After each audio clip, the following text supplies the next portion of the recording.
Ce message a été enregistré en public au Centre évangélique de Saint-Nazaire. Prédicateur, pasteur Alain Ouvrard. Toute l'équipe vous souhaite une bonne écoute.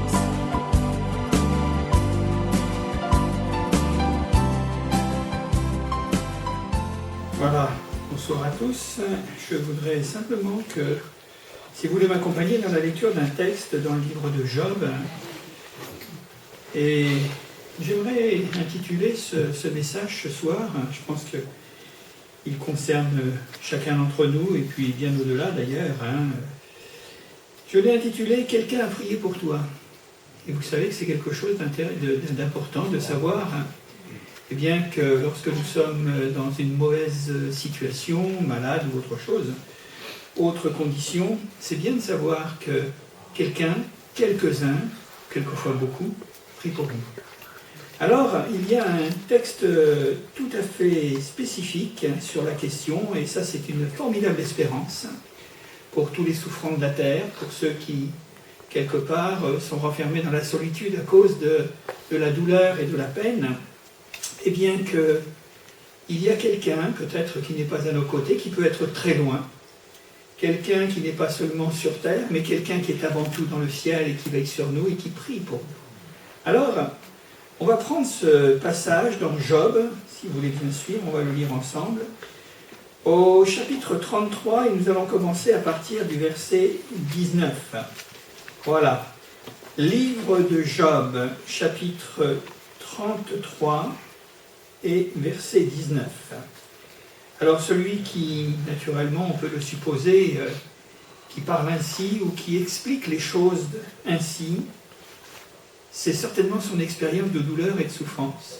La maladie et peut-être autre chose. Voilà ce qui est dit, c'est le livre de Job.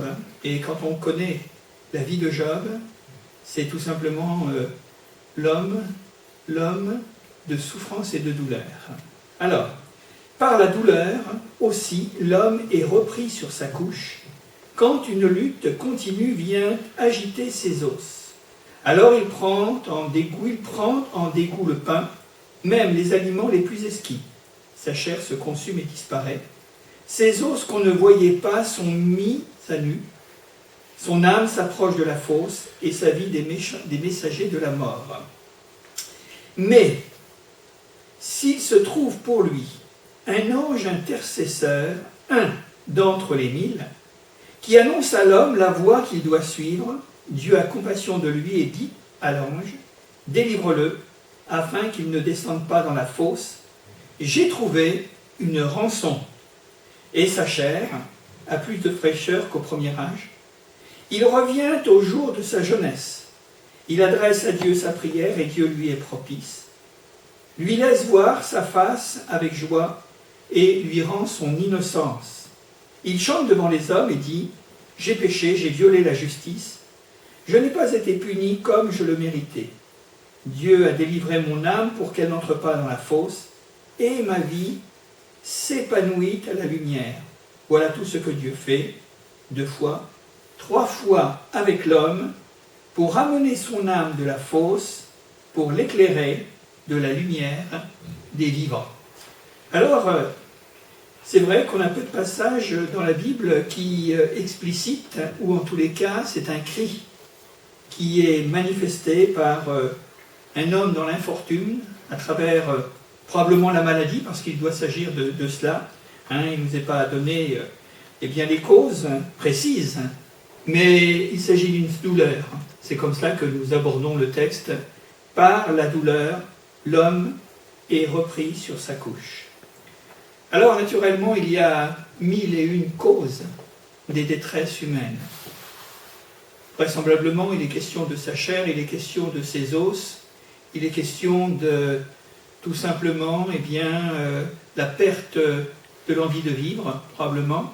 Et je pense que c'est certainement quelque chose de physique.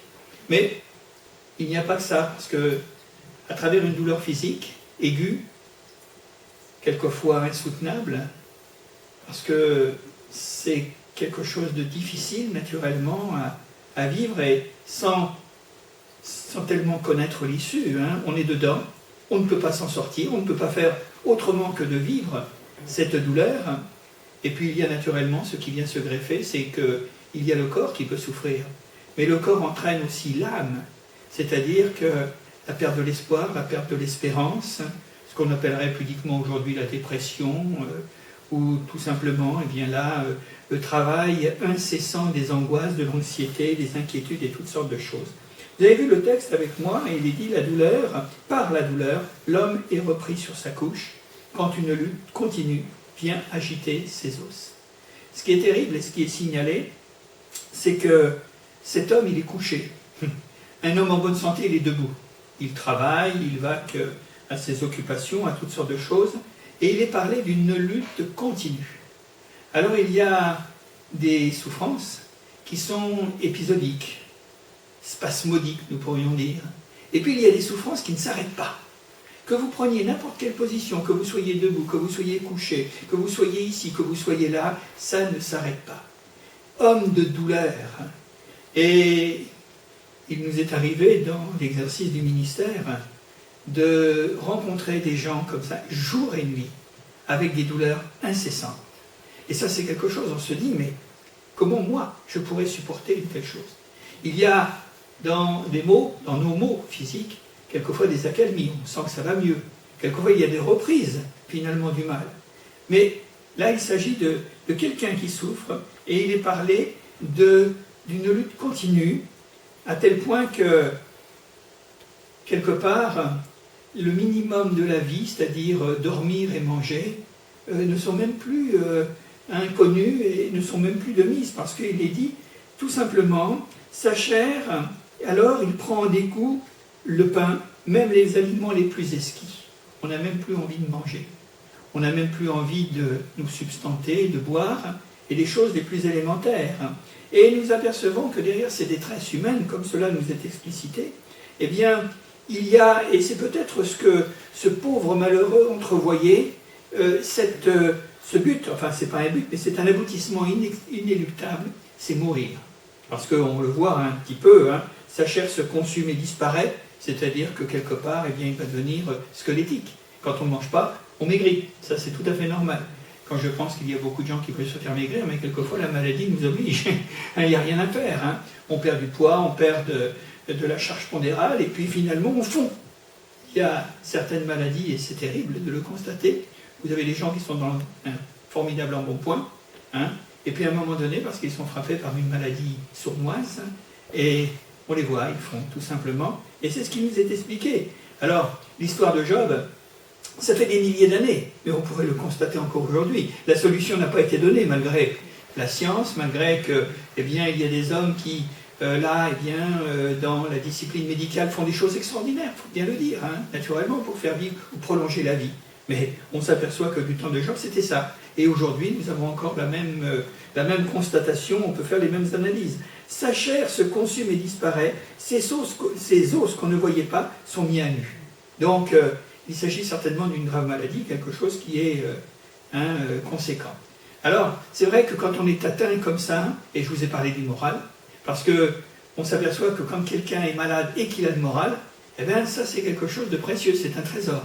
Mais à force de souffrir, on est tellement laminé, on est tellement fatigué, on est tellement, comment pas désespéré, mais ça lui ressemble, ou ça ressemble à cela, qu'à un moment donné, eh bien, on se dit, mais voilà, je vais mourir.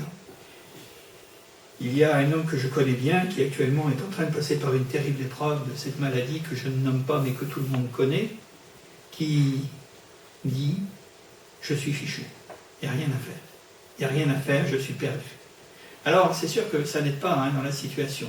Alors, et ça, c'est quelque chose de difficile à comprendre, parce qu'on a du mal à se mettre à la place de ces gens, où, quelque part, lorsqu'il y a un mieux et qu'il y a une heureuse espérance, on se dit, voilà, j'ai été très malade, mais je ne vais pas mourir. Il y a quelque chose, et ce qu'on va voir dans le texte, parce que ce soir, c'est bien sûr la question qui va dominer. C'est-à-dire que dans l'épreuve, il peut y avoir quelque chose d'inattendu et de positif. Et on va voir, on va fouiller un petit peu par-delà ce que nous ne voyons pas dans le monde invisible, le monde qui appartient à Dieu, que justement les choses ne sont pas ignorées dans le ciel. Et nous voyons que, eh bien, cet aboutissement inéluctable, c'est donc de partir et de mourir. Alors, naturellement, son âme s'approche de la fosse, c'est-à-dire le mot fosse est revenu assez souvent dans notre texte, mais bon, on peut le traduire tout simplement par la disparition, par la mort, emportée, et ça dit des messagers de la mort. Oui, un messager, la Bible nous en parle comme des messagers de bonnes nouvelles, les anges. On en parlera d'ici quelques instants, parce que ça fait partie de notre méditation ce soir. Mais des messagers qui vous parlent et qui vous mettent le moral à bas, qui sont là avec, en mettant finalement, et bien là, je veux dire, du relief à tout ce qui ne va pas, tout ce qui est mauvais, tout ce qui est ressenti et qui est pris comme des choses inéluctables et des choses qui vont nous emporter, les messagers de la mort. Hein, c'est parce que le moral en a déjà pris un coup à ce moment-là. Hein. Et il y en a un qui en profite pour dire, mais tu ne vas pas tout sortir, c'est fini pour toi. Et c'était peut-être le cas de... Bon, c'est écrit dans le livre de Job. Je pense que Job avait dû certainement vivre par là. Alors, il y a quelque chose de très intéressant parce que j'ai voulu, et j'introduis parce que c'est dans l'ordre du texte, là, les choses les plus négatives, les plus terribles, c'est-à-dire quelqu'un qui est malade et quelqu'un qui va mourir. On peut résumer comme ça. Mais la suite est beaucoup plus positive et on va dire quelques mots sur l'inespéré, ce qui est peut-être plus attendu. Et vous savez, Dieu nous fait des surprises quelquefois, hein, parce qu'on pense que dans une situation ou une autre, là on parle de maladie, on peut parler de maladies intérieures, mais on peut parler aussi de situations dont on ne voit pas le bout, hein, dans la vie économique ou dans des situations qui ravagent le cœur des hommes, qui brisent le cœur des hommes, hein, des humains en tous les cas, c'est tout ce qui touche à l'affect, à tout ce qui appartient à notre cœur. Et là aussi, on se dit, mais j'y arriverai jamais, c'est une situation qui est insoluble. Il n'y a pas de réponse, il n'y a pas de solution. Mais vous avez vu, la suite, c'est très intéressant, et je voudrais, quand même, on va faire la lecture, on va la refaire ensemble. On avait le côté le plus sombre et le plus noir dans cette affaire, la désespérance d'un homme à cause de la maladie. Mais, voilà, parce que les mais appartiennent à Dieu. Mais c'est une conjonction de coordination, c'est-à-dire qu'il y a un lien entre ce que nous venons de dire, le petit paragraphe que je viens de commenter, et la suite. Autant il y a là une nuit noire, désespérante, autant maintenant nous allons passer à la lumière. Et c'est ça l'évangile. Et c'est ça le message de Job. Et c'est notre message, quelqu'un a prié pour toi. Je ne le sais pas, je ne le savais pas, mais quelqu'un a prié pour toi. Et nous allons voir qui est ce quelqu'un, et qui peut rallier aussi beaucoup d'autres avec lui, pour que dans l'union de la prière, de la compassion et de l'amour, eh bien, la foi triomphe. Mais s'il se trouve pour lui un ange intercesseur, et là c'est intéressant, un ange intercesseur. Vous savez que dans le livre des Hébreux, c'est un petit commentaire supplémentaire dans la Bible que j'apporte, vous savez, il est parlé des anges. Alors dans l'Ancien Testament comme dans le Nouveau Testament, et vous savez ce que nous dit le livre des Hébreux par rapport aux anges? Il dit, les anges ne sont-ils pas tous des esprits au service de Dieu? Je poursuis. Envoyés pour exercer un ministère, un service, un secours, une aide en faveur de ceux qui doivent hériter du salut. Si nous décomposons ce texte, ce passage, d'abord, les anges ne sont pas des êtres comme nous. Ce sont des esprits, donc par nature invisibles. Et il est dit, esprit au service de Dieu. Donc, ce n'est pas eux. Et je ne voudrais absolument pas induire les auditeurs que vous êtes, dans cette fausse doctrine des anges gardiens. Ça, c'est une invention religieuse. Ça n'a rien à voir avec la présentation que nous donne, ou l'explication que nous donne la Bible. Donc, ça, c'est bien acquis. Ce sont des esprits au service de Dieu. Donc, le mandataire de ces anges, qui interviennent en faveur des hommes, de ceux qui doivent hériter du salut, parce qu'on va voir le prolongement d'ici quelques instants, eh bien c'est Dieu qui les mandate pour, comme nous le voyons très souvent dans toute la Bible, pour exercer la grâce de Dieu, la faveur de Dieu, ou, dans le sens contraire, des jugements. Mais je ne parle pas de jugement.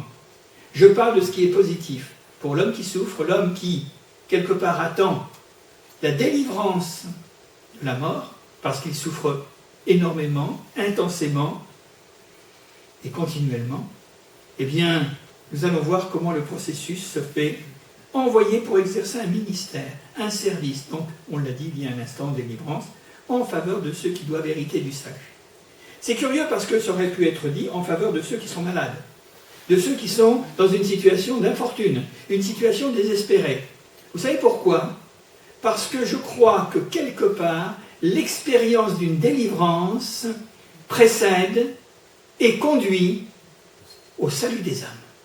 Ouais, on le voit très souvent d'ailleurs dans l'Évangile, où là vous avez une quantité formidable de manifestations de l'amour de Dieu pour les souffrants, les aveugles, les paralytiques, les tourmentés. Enfin bon, il y a 1001 histoires dans les Évangiles. Et nous nous apercevons que dans bien des cas, et particulièrement la plupart des cas, jusqu'à des résurrections, où le but est atteint, le malade, l'infirme, qui recouvre la santé ou qui est délivré de son infirmité, à un moment donné prend conscience que l'expérience de Dieu, l'exaucement de la prière, parce que ça fonctionne qu'avec la foi, il ne faut pas se faire d'illusions, ce n'est pas quelque chose de magique, ce n'est pas un coup de baguette magique, mais ça fonctionne avec la foi. Alors à ce moment-là, moi je pense à Bartimée l'aveugle, il nous est dit que sa vie a été transformée parce qu'il a fait l'expérience, tout simplement, eh bien, de cette faveur de Dieu dans sa vie. Et non seulement il a été guéri physiquement, mais il a compris qu'il avait besoin d'être guéri dans son âme.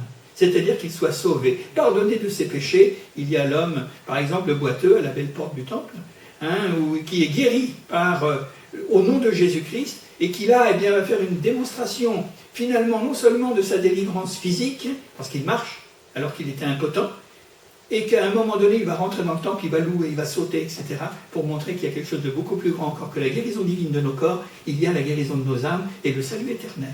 Alors, quand on relit le texte, ce sont des esprits au service de Dieu, envoyés pour exercer un ministère. Ils sont envoyés, ils sont mandatés en faveur de ceux qui doivent hériter du salut. Et ça, c'est quelque chose d'important. Qu'est-ce qu'un intercesseur? C'est une question que nous pouvons nous poser. C'est un terme qui se cadre particulièrement dans la dimension spirituelle et religieuse.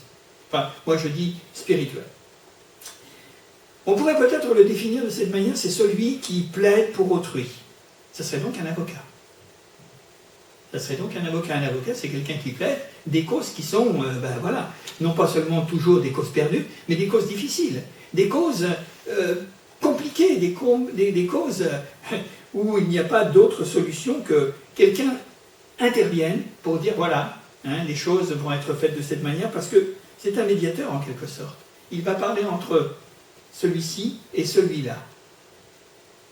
Alors il faut savoir si véritablement dans notre démarche, nous nous approchons d'un Dieu qui est un juge pour nous, nous croyons, ou nous pensons qu'il est un juge, ou alors que c'est un Dieu de miséricorde et de grâce.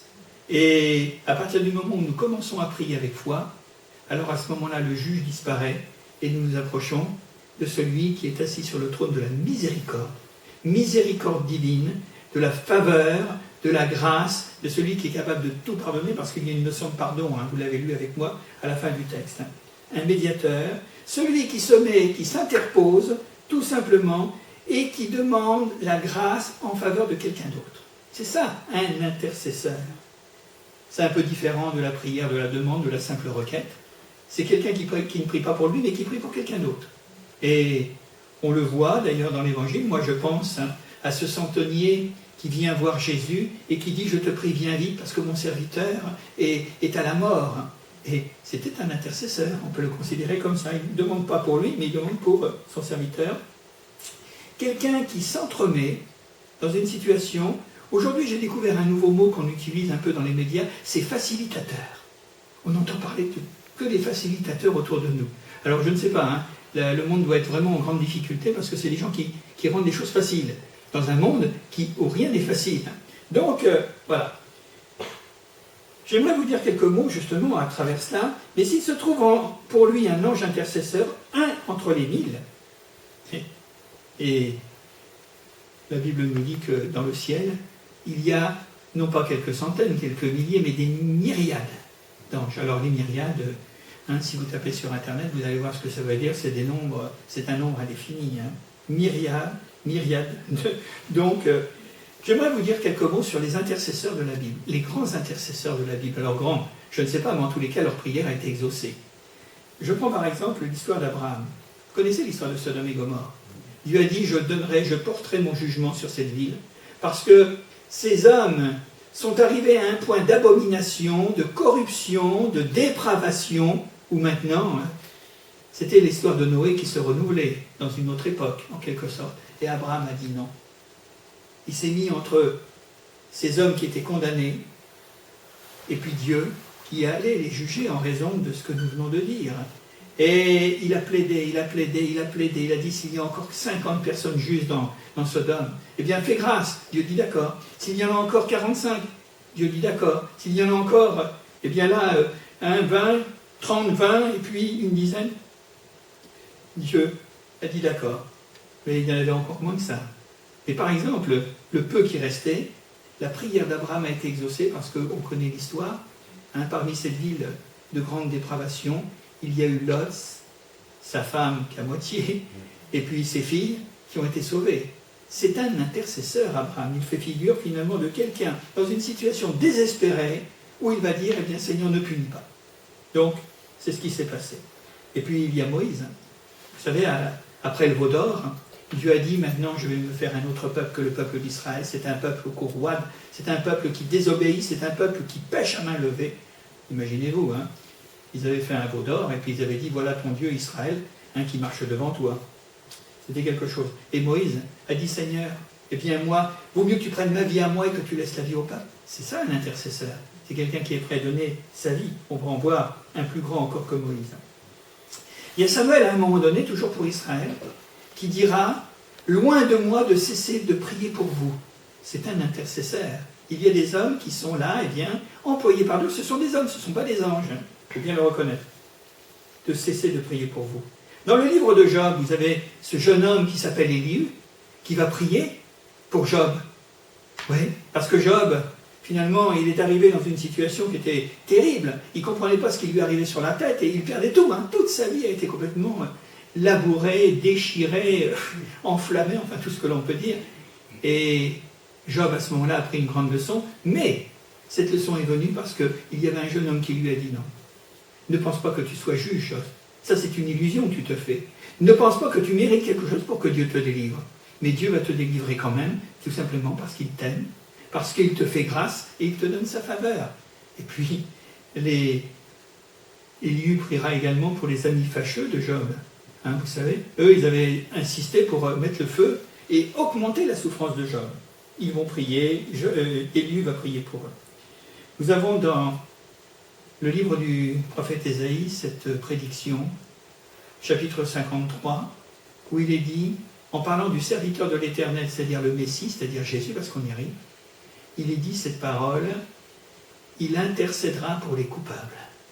On commence à s'approcher de l'Évangile. L'intercession pour les coupables, on l'a déjà vu dans les textes précédents, mais c'est ainsi. Jésus priera pour Pierre, il intercédera.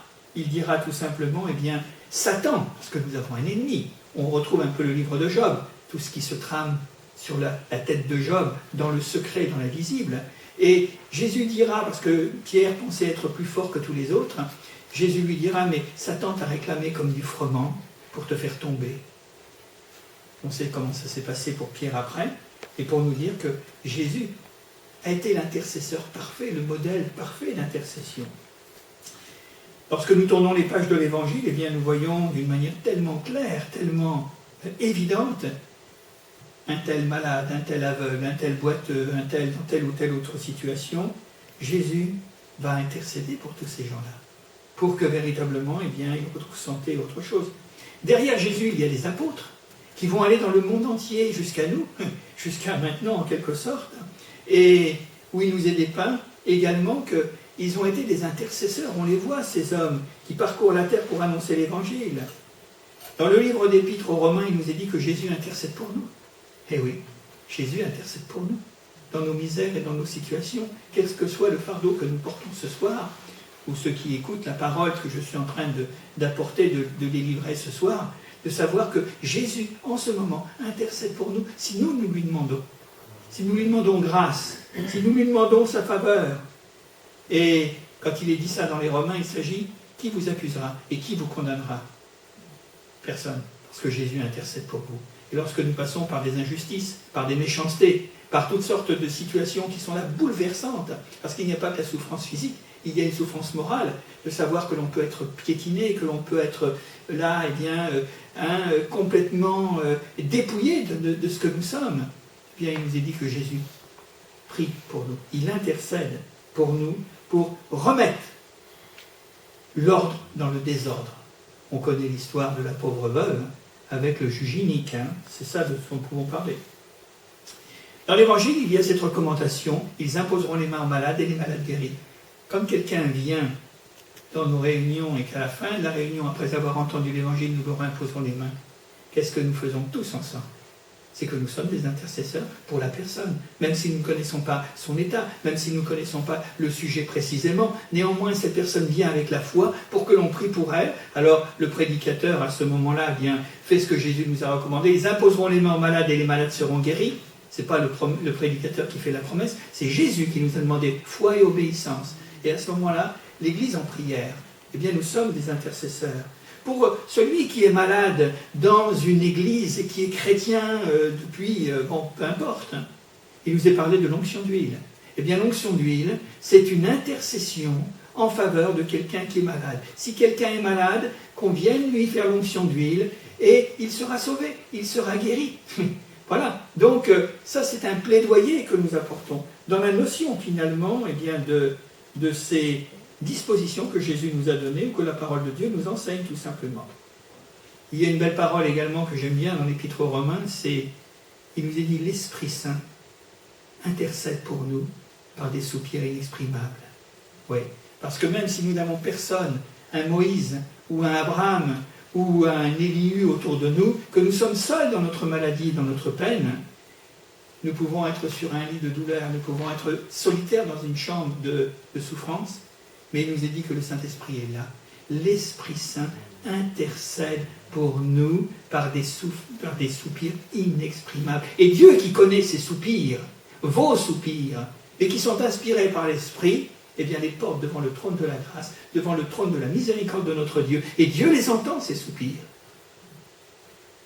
Parce que les choses sont ainsi. Et nous mettons toute notre foi eh bien, dans ces promesses.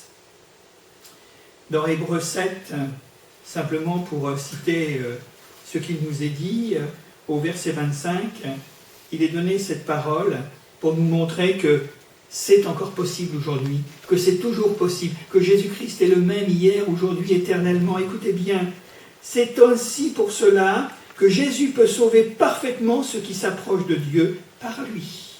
Écoutez, étant toujours vivant pour intercéder en notre faveur. Nous n'avons pas affaire à un Dieu mort, à un Christ qui est resté sur la croix, qui a été enfermé dans la tombe à jamais, mais nous avons un Christ, un Dieu, un Sauveur qui est sorti de la tombe, qui est ressuscité, qui est monté au ciel, et il nous est dit qu'il est toujours vivant pour intercéder en leur faveur. Nous ne sommes pas démunis lorsque nous sommes dans la détresse, ou lorsque nous sommes dans la souffrance, comme le texte nous en parle, mais s'il se trouve pour lui un ange intercesseur, un entre 10 000, alors on a parlé des anges, on a parlé aussi des hommes que Dieu peut se servir, et on a parlé de l'Esprit qui est en permanence à parcourir l'humanité et à recueillir les pleurs et les larmes, finalement, de ces hommes d'une manière ou d'une autre, des hommes qui sont autour de nous, mais s'il s'en trouve un d'entre 10 000, qui annonce à l'homme la voie qu'il doit suivre. Il nous est dit que Dieu a compassion de lui et dit à l'ange, délivre-le, afin qu'il ne descende pas dans la fosse, dans la mort. J'ai trouvé une rançon. Et nous arrivons maintenant au cœur même brûlant de l'Évangile, c'est-à-dire la croix du Calvaire, où il nous est parlé que Jésus est l'expiateur de nos péchés, de nos fautes, de nos erreurs, de tout ce que nous avons pu commettre. Et nous avons cette parole d'intercession entre Jésus et son Père. Père, pardonne-leur parce qu'ils ne savent ce qu'ils font. Et nous sommes aujourd'hui au bénéfice. Et tout cela, toutes ces paroles que je suis en train de multiplier, doivent nourrir notre foi, doivent susciter de la foi, de ne pas tomber dans le négatif, en disant « mais je ne pourrai pas m'en sortir, il n'y a plus que pour moi l'issue de la mort ». Non, au contraire, nous avons les deux regards ce soir, un regard ténébreux, un regard où il est question de la mort, où il est question que la maladie va nous vaincre.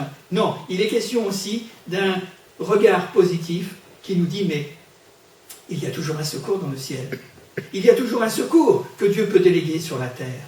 Et ce secours, il vient par la prière de la foi.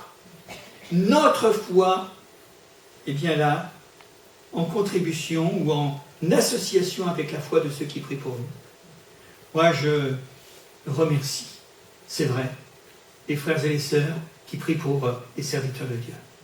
Moi, je remercie le Seigneur de l'expérience que nous pouvons faire à un moment ou à un autre, ou récemment, de savoir qu'il y a ici ou là, et partout, et ailleurs, parce que j'en apprends encore, qu'il y a des hommes et des femmes qui ayant appris certaines situations, eh bien, ont prié pour moi. J'ai eu une bonne nouvelle cette semaine, mon ami Cornel de Roumanie, qui était en France, voulait me téléphoner, enfin je vous dis ça, il n'y a rien de particulier, il était à Rennes, et il ne savait rien, parce que je ne lui ai rien dit, naturellement, et il a voulu me téléphoner, puis bon, ben voilà, je lui ai fait dire que bon, j'ai pas été très très bien ces derniers temps, et puis il m'a donné comme réponse, il m'a dit, voilà, il doit y avoir à peu près 10 à 12 églises en Roumanie, Alors il me dit, allez, écoute, il n'y a pas de problème, on va faire prier les Roumains. Alors ça m'a fait plaisir. Maintenant, c'est vrai que je me sens quand même mieux, mais bon, toujours est-il que ça ne fait pas de mal, quoi qu'il en soit. Mais j'étais content de pouvoir savoir, bon, je ne voulais pas les inquiéter, et puis mais toujours est-il que quelquefois, il y a des choses qui sont insoupçonnées. Voilà, on apprend des situations comme ça où les gens, par discrétion, n'ont peut-être pas voulu nous déranger ou nous téléphoner, mais de savoir. Et ça, c'est important dans l'Église. Notre part, c'est de prier pour les autres. Voilà. Et quand on se rassemble le mercredi ou le mardi à Redon, eh bien, qu'est-ce que nous faisons? Nous faisons office d'intercesseurs. On ne prie pas pour nous, personnellement, mais on prie pour les autres, pour nos malades. Et c'est vrai que malheureusement, en ce moment, les listes sont longues. Autant dans les serviteurs de Dieu que dans les frères et les sœurs qui sont au milieu de nous, il y a de grandes souffrances. Mais Dieu répond. Dieu répond. On a eu ces derniers temps des exaucements extraordinaires. Vous voyez à qui je pense. On disait, ça y est, c'est fini, elle va partir, elle est quasiment prête à véritablement rejoindre le Seigneur. Et puis voilà, vous connaissez ce que je veux dire. Naturellement, elle dit, mais merci Seigneur. Alors, je dis que la vocation de l'Église, c'est une vocation de prière et d'intercession pour les autres. Ça, c'est quelque chose. Alors, toujours vivant pour intercéder, et nous savons, et notre foi s'accroche à cela, c'est que finalement, la permanence de Dieu pour secourir les hommes, elle est toujours la même à cause de Jésus-Christ. J'ai trouvé une rançon. Et la rançon, c'est Jésus. Il nous est bien dit que c'est dans ces meurtrissures que nous sommes guéris. Et c'est dans ces meurtrissures que vous êtes guéris, que je suis guéri, pas autrement. Il peut y avoir toujours ces substituts ou ces accompagnements de médicaments, de la discipline médicale, etc. Nous ne sommes pas là pour maugréer et contre ou rejeter tout cela. Mais une chose qui est certaine, vous savez mes frères et sœurs, je voudrais vous dire une chose. Vous savez, quand quelqu'un doit vivre, il va vivre. Ça c'est clair. Ça c'est clair. Et quand bien même un de nos frères ou nos sœurs partent, mais moi je pense que ça n'échappe pas. C'est pas une erreur de Dieu, il ne faut pas se faire d'illusions. Pas une erreur de Dieu. La permanence. Un peu plus loin, j'ai trouvé une rançon, et voilà qu'il y a maintenant, nous pouvons dire, la beauté de l'exaucement, la merveille de l'exaucement, parce que ce n'est pas seulement une beauté, c'est quelque chose de merveilleux. Et vous allez voir les sentiments que l'homme qui allait mourir, qui devait mourir, qui croyait mourir, va retrouver la vie d'une manière extraordinaire. Et ça, c'est une joie ineffable. C'est quelque chose de formidable. Et sa chair, son corps, sa vie, son existence, a plus de fraîcheur qu'au premier jour. Est-ce que ça nous est arrivé à un moment ou à un autre, après avoir été très malade, quand ça va mieux, quand ça va de mieux en mieux, et qu'on retrouve finalement notre équilibre de santé? Qu'est-ce qu'on est heureux? Non? Oh ouais, c'est quelque chose. Qu'est-ce qu'on est heureux quand on ne souffre plus? Quand on n'a plus mal, quand on n'est plus tourmenté par finalement l'inquiétude ou le souci et l'angoisse? Ça fait du bien de pouvoir dormir, de pouvoir ne plus sentir ces douleurs. Plus de fraîcheur qu'au premier âge. Imaginez-vous ce que ça peut être. Ouais, c'est beau, c'est formidable. Ce sont des expériences que les chrétiens font. Ce sont des expériences que les enfants de Dieu sont à même de faire, parce que Dieu se glorifie, et nous allons le voir d'ici quelques instants. Il revient au jour de sa jeunesse. Alors, vous avez 70 ans, 80 ans, vous vous rendez compte de ce que le cadeau que Dieu va vous donner? Hein, vous allez sauter comme des cabris. Voilà. Alors, soyez prudents, n'allez pas vous casser le col du fémur après. Mais bon, toujours est-il, il revient au jour de sa jeunesse. Parce que vous savez, l'identité à l'intérieur, elle ne vieillit jamais. Bon, il faut être prudent avec notre corps, ça c'est certain, à un certain âge, on ne va plus faire n'importe quoi. Mais toujours est-il qu'il revient au jour de sa jeunesse. Et à ce moment-là, qu'est-ce qui se passe? Après avoir crié, il prie. Et il donne à Dieu sa louange, ses actions de grâce et son adoration. Il adresse à Dieu sa prière et Dieu lui est propice. Merci Seigneur. On peut dire merci tous les jours de voir la lumière chaque matin. On peut remercier d'être en bonne santé par rapport à ceux que nous connaissons autour de nous, qui sont en permanence en mauvaise santé. On peut remercier le Seigneur de vivre dans une époque où quelque part, on peut avoir ceci, on peut avoir cela, que nos anciens ou ceux qui nous ont précédés n'avaient rien du tout. Quand on voit l'expérience de vie aujourd'hui, je crois que c'est 78 pour les hommes et les femmes ont beaucoup plus de chance, 85, et voilà, on finira peut-être centenaire les uns et les autres, mais en bon état, parce qu'autrement ça vaut pas la peine. Il adresse à Dieu sa prière et Dieu lui est propice, et il lui laisse voir sa face avec joie. Quel bonheur! Quel bonheur! Un exaucement de prière, une délivrance de quelque nature que ce soit. Quand on voit que les choses étaient désespérées, elles étaient grises, noires, elles étaient ténébreuses, et d'un seul coup, tout revient. Ça, c'est le miracle de Dieu. C'est ça le miracle, finalement. C'est pas tant, et je le disais dernièrement, je ne sais plus, mais je le disais dernièrement, c'est pas un miracle d'impression, un miracle impressif, un miracle de sensation. Le plus grand de tous les miracles, c'est le miracle de la constatation. J'étais malade. Et je suis redevenu en bonne santé. J'étais dans l'infortune et voilà que Dieu me donne tout à nouveau une nouvelle perspective de vie heureuse. C'est ça, constatation. Et quelquefois, je le disais derrière moi à un frère dans cette salle, je lui dis, tu sais, quelquefois on a des problèmes qui nous tourmentent pendant des mois, pendant des années, puis à un moment donné, sans savoir, on s'en aperçoit même plus, ils ont disparu. Et on est forcé de constater en disant, mais j'ai plus ce problème-là, c'est comment... Ça ne s'est pas passé d'une manière miraculeuse ou de manière époustouflante. Ça s'est passé tout seul. Et moi, ça m'est arrivé plusieurs fois en disant, mais tiens, c'est curieux. Je me suis battu, j'ai pleuré, j'ai prié pour tel ou tel problème. Et d'un seul coup, sans m'en apercevoir, il a disparu. Et quelques temps après, je me dis, mais il n'est plus là. Je ne sais pas si vous avez vécu ça. On se dit, tiens, on est plutôt remonté avec cette question-là, ce problème-là. Alors, il lui rend son innocence. Et le mot innocence n'est pas innocent. Parce que pour nous dire que quelquefois, certaines situations, sont pas innocentes. Soit il y a des défis du diable sur notre tête, c'est vrai. Ou soit nous avons commis quelques erreurs, quelques atavismes qui ressortent et dont on a du mal à se libérer, des choses qui reviennent et qui, quelque part, on est bien conscient que c'est mal, mais on le fait quand même, parce qu'on est prisonnier de ce mal, de ce péché, ou autre chose. Alors, il lui rend son innocence. Et il chante devant les hommes et dit, j'ai péché, j'ai violé la justice, je n'ai pas été puni comme je le méritais. Et ça, c'est le but que Dieu veut attendre à travers parfois les souffrances, parfois les peines, parfois les chagrins, parfois la maladie, parfois tant et tant de choses. Non, Dieu ne veut pas que nous mourions, mais il veut qu'à travers, c'est une discipline divine, qu'à travers certaines choses que nous passons, il va nous délivrer de certaines choses qui ne sont pas bonnes. Et Dieu s'est promis de nous conduire dans la sanctification et de nous amener dans le ciel à la ressemblance de Jésus. Et il faut que ça sorte.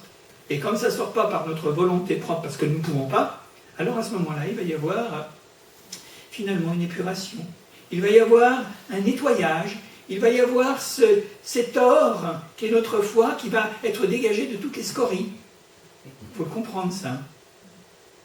Seigneur, crée en moi un cœur pur et un esprit bien disposé. Combien de fois nous l'avons dit dans notre vie, parce que nous luttons contre des choses. On l'a dit, on l'a redit, et puis quelquefois ça nous désespère en disant mais c'est toujours la même chose. Jusqu'au jour où il y a des circonstances où là nous allons être confrontés avec une certaine école, certaines choses qui vont arriver, et nous allons apprendre, et après nous disons merci Seigneur par où je suis passé, parce que finalement, en permettant ceci dans mon existence, tu as délivré mon âme de ceci et cela. Il y a un travail de l'esprit qui se fait à ce moment-là. Et je pense que Job devait y passer parce qu'il pensait qu'il était juste. Moi, je suis le meilleur des hommes, etc. Comment se fait-il qu'il m'arrive ceci? Comment se fait-il que j'ai eu tant de pertes dans ma vie, tant de chagrin? Dieu lui dit, non, non, il ne faut pas que tu penses que c'est ta justice qui va te sauver. C'est simplement ma grâce et ma faveur. Mais tu as appris des choses pendant ce temps-là, Job, et on en apprend nous aussi. Dieu a délivré mon âme pour qu'elle n'entre pas dans la fosse, et ma vie s'épanouit à la lumière. Voilà tout ce que Dieu fait, 2 fois, 3 fois avec l'homme, et s'il est nécessaire, il le fera encore 10 fois pour nous. Parce que Dieu ne renonce jamais. Pour ramener son âme de la fosse, pour l'éclairer à la lumière des vivants. Et je termine à travers, tout simplement, donc on a parlé du renouveau, on a parlé de revivre, c'est ce que nous l'avons lu. Il y a une prise de conscience de la grâce divine. Sois attentif, verset 31, sois attentif, Job, écoute-moi. Tais-toi et je parlerai, dit Dieu. Si tu as quelque chose à dire, réponds-moi. Pas, car je voudrais te donner raison. Si tu n'as rien à dire, écoute-moi. Tais-toi et je t'enseignerai la sagesse. Vous avez vu comment ça se termine? Par la sagesse. La sagesse qui est vraiment une grâce de Dieu, qui est tout simplement une délivrance de tout ce qui fait partie de notre humanité mauvaise, de tout ce qui fait partie de ce que nous sommes en tant qu'hommes, et que Dieu va nettoyer. Il va nettoyer notre corps, mais il va nettoyer aussi notre âme. Il va nettoyer également notre esprit. C'est une prise de conscience de la grâce de Dieu. Tout est grâce, mes frères et sœurs. Si nous vivons aujourd'hui, si nous avons fait l'expérience de la guérison divine hier, si nous faisons l'expérience de la guérison encore aujourd'hui ou demain, c'est une grâce de Dieu. Nous ne méritons rien. Il n'y a pas autre chose. Et la conséquence à en tirer de l'expérience, tout simplement, que quelqu'un a prié pour nous. Eh oui. Alors si c'est dans l'invisible, le monde des anges, n'allons pas prier les anges. On prie Dieu le Père par Jésus-Christ. C'est tout. Mais il y a au-dessus de notre tête, dans nos plus grandes tempêtes, dans tous les effondrements, nos tremblements de terre, nos tsunamis dans notre vie, il faut savoir qu'il y a un Dieu, il y a Jésus qui intercède pour nous, il y a un Dieu qui est un Père pour nous, et qui peut dire à ses anges, eh bien délivre-les parce que j'ai trouvé une rançon, parce que Dieu a trouvé en Jésus la rançon pour nous. Et tout a été accompli, tout simplement. Et s'il y a aussi l'intercession des hommes que nous connaissons et ceux que nous ne connaissons pas, et qui peuvent être inspirés par le Saint-Esprit, par des soupirs inexprimables, et on a vu des choses extraordinaires dans ce domaine, des gens qu'on ne connaîtra pas, qui ne nous connaissent pas, mais que Dieu a mis à cœur de prier pour nous spécifiquement. Eh oui, d'une manière qui, voilà, parce que à ce moment-là, eh bien, nous pouvons dire merci parce que nous ne sommes pas sans ressources, nous ne sommes pas sans espoir, et moi j'aime bien cette parole, car Dieu a compassion de lui et dit à l'ange, délivre-le. Eh bien, nous avons là les clés, par la foi, de notre délivrance, des solutions à notre problème, et derrière les ténèbres, il y a la lumière qui jaillit dans notre vie à chacun. Que Dieu nous bénisse, que Dieu nous donne sa grâce. Nous allons prier quelques instants. Seigneur, je veux te rendre grâce et je te remercie, et nous pouvons le faire chacun pour notre part ce soir. Je te remercie parce que je sais une chose, c'est que d'avoir des frères et des sœurs qui nous accompagnent, d'avoir des intercesseurs, d'avoir des chrétiens, Seigneur, qui ont à cœur, eh bien, tel ou tel, parce qu'ils traversent des moments difficiles ou parce qu'elles traversent des moments difficiles, eh bien, c'est une richesse. C'est pas comme l'homme qui s'en va vers, eh bien, Père éternel, l'aboutissement de sa vie, Seigneur, sans espérance. Nous avons une merveilleuse espérance. Parce que nous voulons nous réconforter ce soir en pensant que quelques-uns, que dans le monde invisible, eh bien, des anges sont les serviteurs de Dieu pour véritablement nous délivrer, nous guérir et nous sauver. Je le crois, Seigneur, je le crois de tout mon cœur.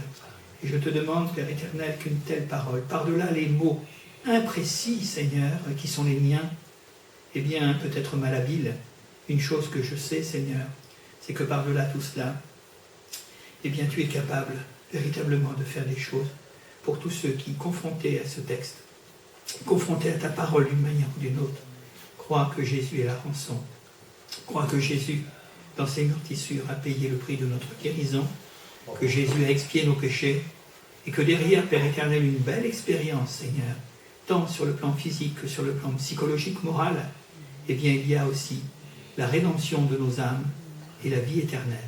Seigneur, nous te remercions et nous te bénissons. Je te demande d'encourager. Je te demande de fortifier celui qui pleure en ce moment, celui qui est en douleur, celui qui dit, eh bien, je suis fichu, c'est perdu pour moi, il n'y a rien à espérer. Seigneur, je te demande de le visiter. Nous te le demandons tous ensemble, parce que nous sommes des intercesseurs, et que dans le secret de leur misère, leur secret de leurs ténèbres, de leur solitude, eh bien, véritablement, tu les visites, et tu leur dis ce soir, quelqu'un a prié pour toi, quelqu'un a prié pour vous. Seigneur, dans le nom de Jésus, agis, Seigneur, par ton Saint-Esprit. Révèle-toi et manifeste-toi, et nous t'en bénissons, et nous te remercions, Seigneur, parce que Dieu est tout-puissant, parce que Dieu a la réponse à tout, parce que Dieu sait toutes choses, et nous te bénissons, et que nul n'est oublié, nul n'est méconnu devant ta face. Merci, Seigneur, pour cette parole, parole de vie, et nous voulons te rendre grâce, parce que la foi vient de ce que l'on entend, et ce que l'on entend vient de la parole de Dieu. Merci, Seigneur. Amen. Amen.